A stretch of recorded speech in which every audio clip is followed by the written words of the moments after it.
Je te souhaite la bienvenue dans cette mini-récup qui s'adresse aux élèves de 4e et de 5e secondaire. Cette mini-récup va porter sur l'interprétation d'un texte narratif, plus précisément sur l'impact que le point de vue et l'attitude du narrateur peuvent avoir sur notre interprétation et notre compréhension du texte.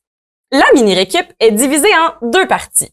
Dans la première, on va se concentrer sur les 3 types de points de vue possibles pour un narrateur.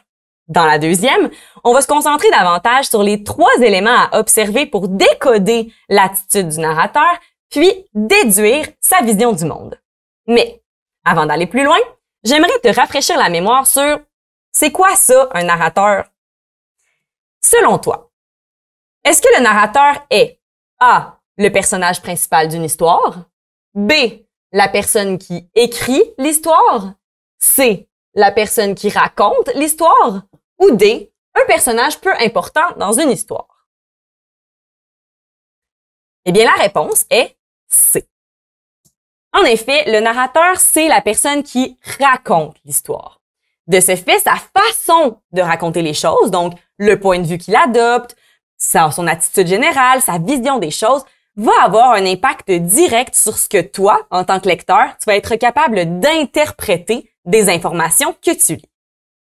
On va maintenant entrer dans le vif du sujet, c'est-à-dire les points de vue. Quand le narrateur te raconte une histoire, il a un point de vue. Et ça va teinter ton interprétation à toi en tant que lecteur. Parce que tout dépendamment du point de vue utilisé, il ne racontera pas, les choses de la même façon. Il existe 3 types de points de vue possibles pour un narrateur. Le premier, c'est le point de vue interne. Le deuxième, c'est le point de vue omniscient. Et le dernier, c'est le point de vue externe. On va voir tout de suite c'est quoi les différences entre les 3 en commençant par le point de vue interne. Quand un narrateur a un point de vue interne, c'est comme si tu vivais l'histoire à travers ses yeux. Un peu comme si on t'avait donné le meilleur siège de la place, c'est-à-dire en arrière des lunettes du personnage qui te raconte l'histoire. Donc, tu as accès à tout ce qu'il voit, tout ce qu'il perçoit, tout ce qu'il ressent, bref, tout ce que lui vit. Tu as accès à son intériorité, ses pensées, ses émotions, ses frustrations, ses souvenirs, etc. Mais évidemment, pas à ceux des autres. Parce qu'au même titre que dans la vraie vie, toi, tu peux pas lire dans la tête de ton ami, ben notre narrateur personnage au point de vue interne, il peut pas non plus lire dans la tête des autres. Il y a 2 types de narrateurs qui utilisent généralement le point de vue interne, soit le narrateur personnage principal et le narrateur personnage témoin. Ce sont tous les 2 des narrateurs qui font partie de l'histoire et donc qui nous racontent ce que eux vivent et perçoivent. Cependant, attention. Il arrive que les narrateurs, même s'ils sont personnages de l'histoire, soient en mesure d'anticiper des choses. Anticiper, ça veut dire être en mesure de donner des indices sur ce qui va se passer par la suite. Quand un personnage vit l'histoire, il sait pas ce qui va se passer plus tard. Sauf si l'histoire est déjà terminée au moment où il nous la raconte. Pour savoir si un personnage peut faire de l'anticipation, il y a une astuce très simple. Il s'agit en fait d'observer les temps de verbe utilisés. Si le narrateur utilise le système verbal du présent, ça veut dire que tu vis l'histoire au fur et à mesure en même temps que lui. Dans ce temps-là, il peut pas anticiper. Il connaît pas le futur. Il connaît juste son passé et son présent. Mais s'il utilise le système verbal du passé, alors là, c'est un excellent indice pour que tu comprennes que l'action est déjà finie et que le personnage connaît déjà l'issue des événements. Cela m'amène à te poser une petite question. Selon toi, dans l'extrait que je vais te lire dans quelques instants, est-il vrai ou faux que le narrateur fait de l'anticipation? Évidemment, je te donnerai pas la réponse tout de suite. On va lire et analyser l'extrait. Je te donne la réponse après. Je n'arrivais pas à croire ce qui m'arrivait. Devant mes yeux se tenait un tout petit être avec de grandes oreilles pointues et un petit bonnet vert. Un nain de jardin? Un elfe du pôle Nord? Je n'en avais à ce moment aucune idée. Ici, c'est un exemple de point de vue interne avec un narrateur personnage principal. On sait que son point de vue est interne parce qu'on a accès à son intériorité, à ce qu'il ressent. On voit assez clairement dans l'extrait que le personnage est assez étonné, assez surpris de la petite bébite qui vient d'apparaître devant lui. La deuxième chose qui nous permet de savoir que c'est un personnage principal avec un point de vue interne, c'est que malgré qu'on voit l'histoire à travers ses yeux, il nous fait un récit avec le système verbal du passé et donc, réponse à la question de tantôt, il fait une anticipation à la fin. Je n'en avais à ce moment aucune idée. Donc, au moment où l'histoire se déroulait, il savait pas du tout c'était quoi. Mais maintenant qu'il nous le raconte, il sait. La réponse était donc vraie. Dans l'extrait, le narrateur fait bel et bien de l'anticipation. Je te donne un deuxième extrait qui fait aussi un exemple de point de vue interne. Cher lecteur, laissez-moi vous raconter l'histoire d'un roi que personne n'aimait. Ce roi, qui était pourtant beau et grand, était haï de tout son royaume. La raison pour cela était qu'il était incapable de faire preuve de compassion.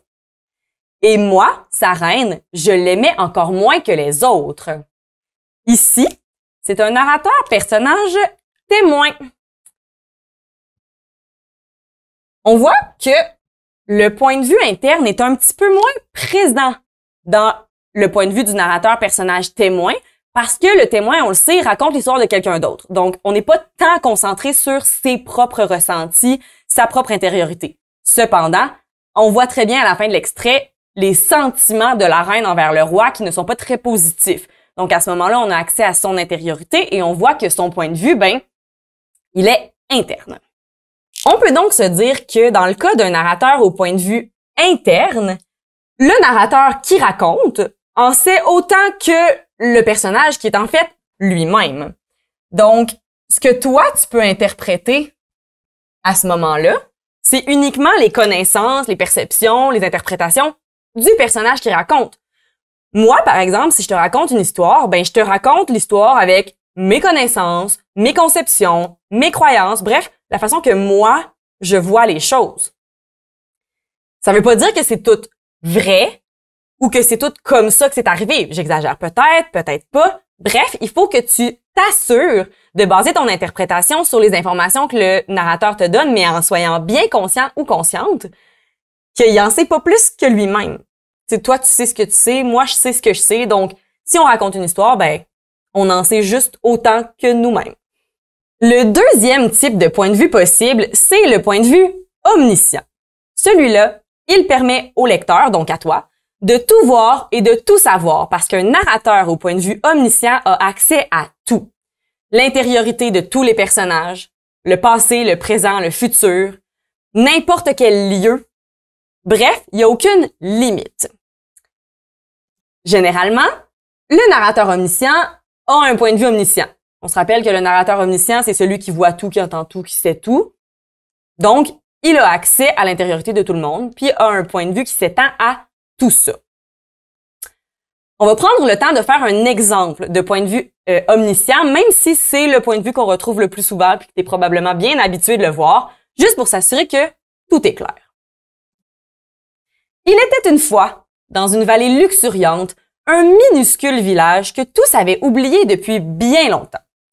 Les habitants de l'endroit en étaient d'ailleurs ravis, heureux qu'ils étaient de ne pas avoir à se soucier du monde extérieur. Si seulement ils avaient su, ce matin-là, ce que le sort leur réservait. Donc, on voit dans cet extrait que, tout d'abord, le narrateur a un point de vue omniscient. Il a accès à l'intériorité de tous les personnages. Il est capable de dire que tout le monde a oublié le petit village, que tous les habitants sont bien contents de ça. Bref, il a accès à l'intériorité autant des étrangers que des habitants du village, etc. Et on a également un exemple d'anticipation faite par un narrateur qui n'est pas un personnage. J'aimerais attirer ton attention sur la différence avec l'anticipation de tout à l'heure. Tout à l'heure, l'anticipation, c'était parce que l'histoire était déjà terminée puis que le personnage savait c'était quoi l'issue du récit. Ici, c'est pas ça. Ici, les personnages, ils ignorent totalement ce qui s'en vient. C'est pas arrivé encore. Mais le narrateur avec le point de vue omniscient, qui lui sait ce qui se passe dans le passé, dans le présent, dans le futur, il peut te donner un indice même si les personnages sont absolument pas au courant. En gros, lorsqu'on a affaire à un narrateur au point de vue omniscient, le narrateur en sait plus que les personnages. bien plus que les personnages. Il sait ce qui s'est passé avant, il sait ce qui se passe en ce moment même partout dans le monde, il sait tout ce qui va se passer dans le futur. Bref, il n'y a aucune limite à ce que le narrateur, au point de vue omniscient, peut te révéler. Cependant, c'est pas parce qu'il peut te le révéler qu'il va le faire.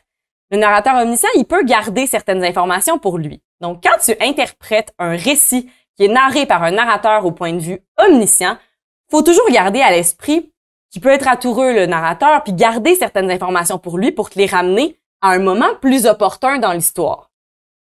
Donc, tu as accès à plus de choses, mais ça se peut qu'il y ait des petites cachettes aussi. Le dernier type de point de vue, c'est le point de vue externe. On le compare à une caméra de surveillance. Parce qu'un point de vue externe, c'est vraiment comme si tu passais devant une caméra puis que la caméra capturait visuellement ce que tu es en train de faire. Donc, la caméra ne sait pas ce qui se passe dans sa tête, ne connaît pas ton identité. Bref, c'est un point de vue qui est complètement neutre. Aucun jugement, aucun sentiment, rien du tout. C'est vraiment juste ce qui se déroule en avant de la caméra. Ici, c'est un peu particulier parce que il y a plusieurs types de narrateurs. En fait, tous les types de narrateurs peuvent utiliser à un moment ou à un autre de leur récit le point de vue externe. C'est pas un point de vue qui est fréquemment utilisé parce que c'est extrêmement difficile d'être complètement neutre pendant tout un récit. Ça deviendrait peut-être même un peu ennuyant à la longue, mais c'est souvent utilisé en début d'histoire parce que l'auteur désire piquer ta curiosité. Il veut que tu te questionnes, que tu t'interroges sur qu'est-ce qui va se passer, c'est qui ces gens-là, et que tu poses peut-être des hypothèses sur la suite des choses qui seront infirmées ou confirmées uniquement au fil de ta lecture. Donc, le point de vue externe est vraiment extérieur, vraiment neutre, et va vraiment viser à éveiller ta curiosité. Je te fais un exemple parce que c'est peut-être pas le point de vue que tu as vu le plus souvent lors de tes précédentes lectures. Deux hommes en noir s'approchaient d'une silhouette floue étendue au sol. Cette dernière bougeait faiblement, les membres attachés ensemble et un bâillon lui recouvrant la bouche. Aucun des hommes ne disait quoi que ce soit. Ils restaient là, immobiles, le regard fixé sur la silhouette. Donc, on voit dans cet extrait-là que on a accès à l'intériorité de personne. On ne sait pas ce qui se passe dans la tête des hommes en noir. On ne sait pas ce qui se passe dans la tête de la pauvre silhouette attachée et bâillonnée. On ne sait pas pourquoi ils sont là. On ne sait pas ce qui a mené à cet événement-là. On ne sait pas ce qui va arriver après. Bref, on a vraiment accès uniquement au film. Comme si c'était un film presque muet, là. On voit vraiment juste ce qui se déroule devant nous. Et c'est tout. Donc ça ici aurait pu être utilisé en début de récit pour aller agripper ta curiosité. Puis là, on pourrait formuler des hypothèses quant à pourquoi est-ce qu'ils sont là, qu'est-ce que la silhouette a fait, etc. En gros, on peut dire que lorsqu'on a affaire à un narrateur au point de vue externe, le narrateur en sait moins que les personnages. Parce que la caméra de surveillance, entre guillemets, ben, elle sait rien. Ah, mais les personnages, eux, ben, ils savent pourquoi ils sont là, qu'est-ce qu'ils ont fait, qu'est-ce qui est arrivé avant, etc. À noter que les types de points de vue peuvent coexister dans le même récit. Donc, un même narrateur pourrait commencer, par exemple, avec un point de vue externe, piquer ta curiosité, puis finalement, développer un point de vue plus omniscient, donc qui peut te donner beaucoup plus d'informations, puis qui en sait beaucoup plus que les personnages. Donc, faut pas se cantonner à un seul type de point de vue lorsqu'on lit, parce que ton interprétation pourrait être faussée si tu crois qu'il y a un seul type qui est permis à l'intérieur d'un même récit. Maintenant qu'on a vu les 3 types de points de vue possibles, j'ai une petite question pour toi pour t'amener tranquillement vers la deuxième partie de la mini-récup. Selon toi, est-il vrai ou faux qu'un narrateur doit être objectif? Eh bien, la réponse, c'est faux. Un narrateur, c'est pas obligé d'être objectif. Ça peut l'être, mais c'est pas nécessaire. Donc, ça va dépendre de l'attitude du narrateur. Tout ce que tu lis, qui est raconté par un narrateur, est teinté par son attitude, sa personnalité, si tu veux. Mais de la connaître, de la comprendre, cette personnalité-là, ça va t'aider à interpréter mieux les informations que le narrateur te donne. Donc, le narrateur peut avoir deux grands types d'attitudes.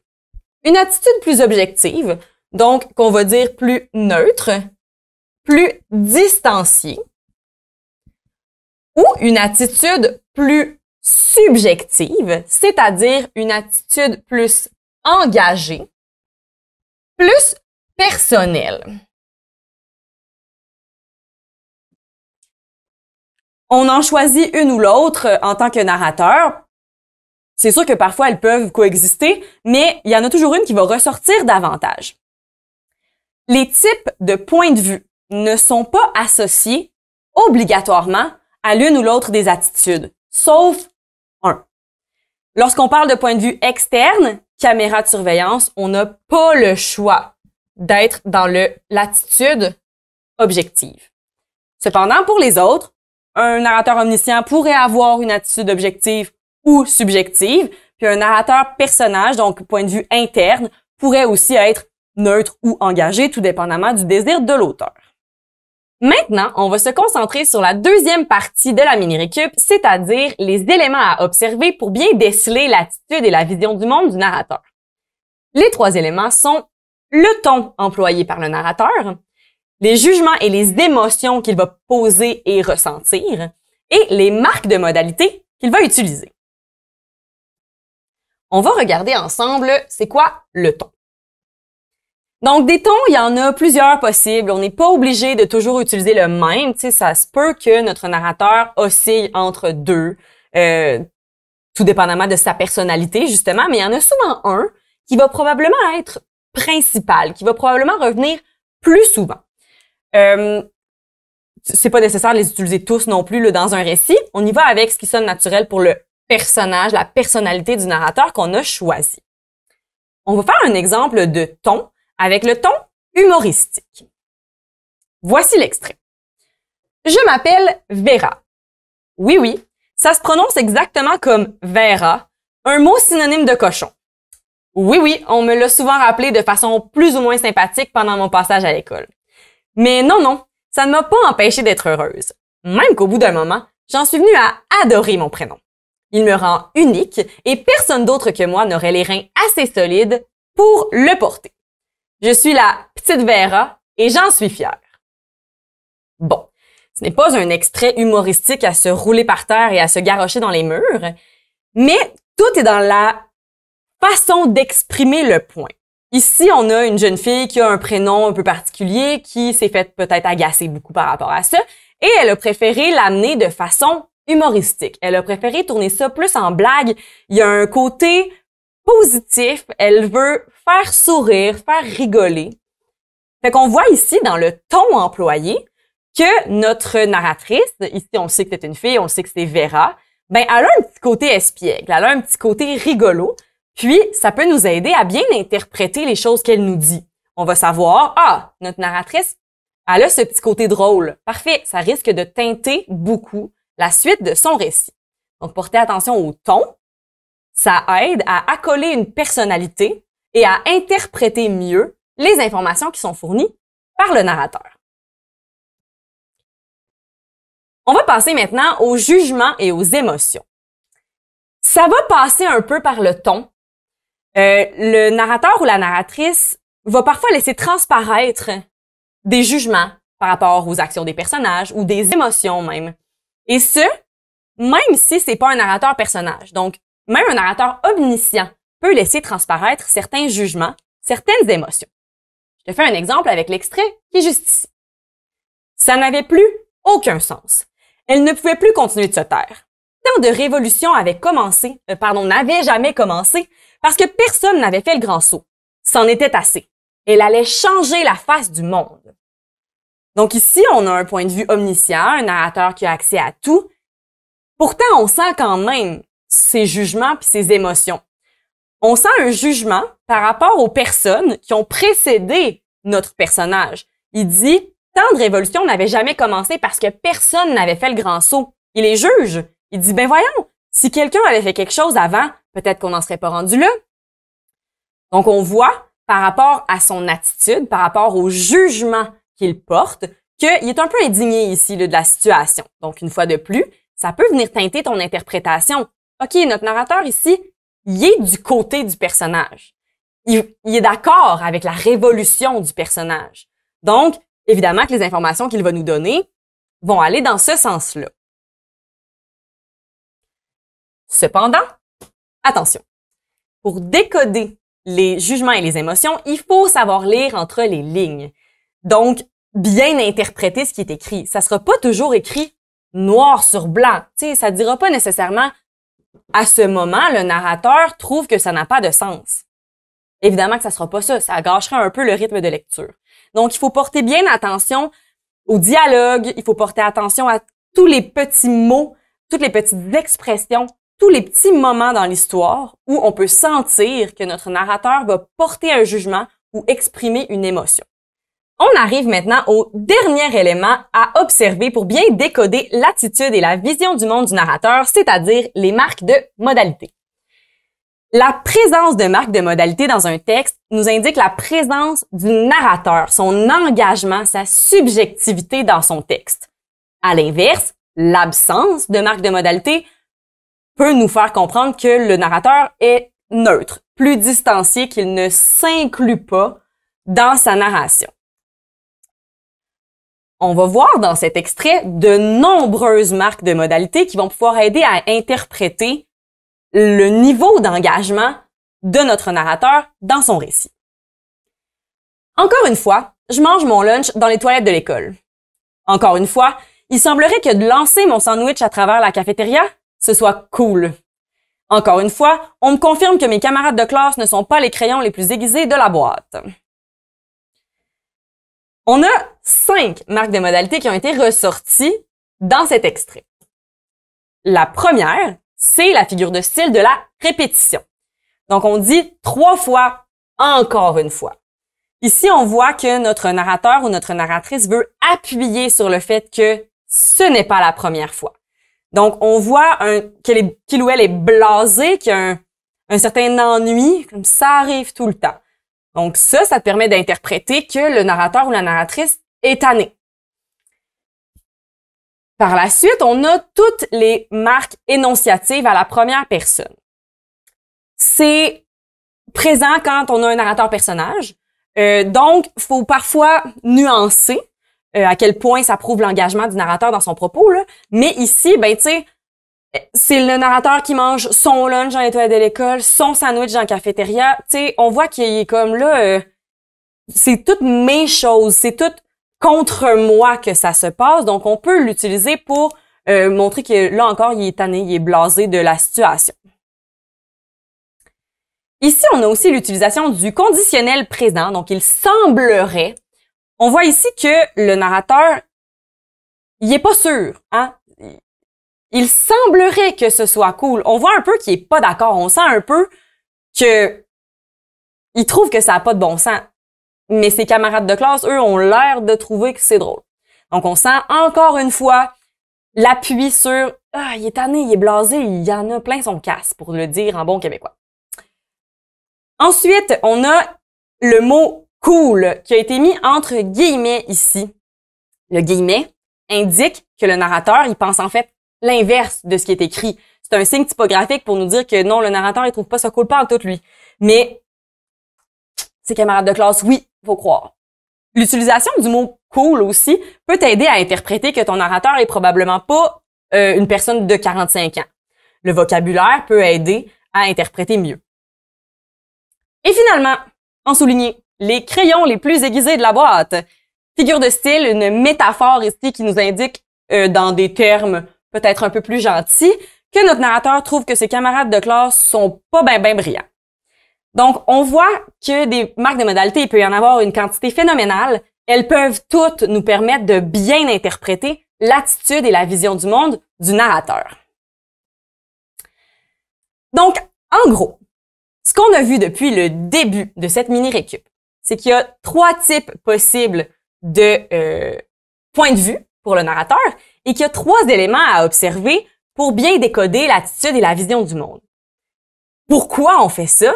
pour être en mesure de bien interpréter les informations qui nous sont transmises par le narrateur. Nous, quand on lit, toi, quand tu lis un livre, tu veux comprendre, tu veux interpréter comme il faut. Mais pour ça, il faut se baser sur ce que le narrateur nous donne comme information, sur son point de vue, sur sa personnalité. Par exemple, si tu réalises que dans le livre que tu lis, le narrateur a un point de vue interne, donc on voit à travers ses yeux, mais que grâce à son ton, grâce au jugement et aux émotions, grâce aux marques de modalité qu'il utilise, tu comprends que ton narrateur, là, il est amer, il est plein de jugement, il est aigri. Ben, tu vas pouvoir comprendre que ton impression peut être faussée par son attitude au narrateur, que probablement que c'est pas vrai que tout le monde autour de lui est pas fin, est pas beau, est pas intelligent. C'est peut-être juste que lui, il a une vision négative, il a une vision blasée. Bref, de savoir ces choses-là, ça va te permettre d'interpréter de façon beaucoup plus juste tous les textes que tu vas lire en classe ou pour le plaisir.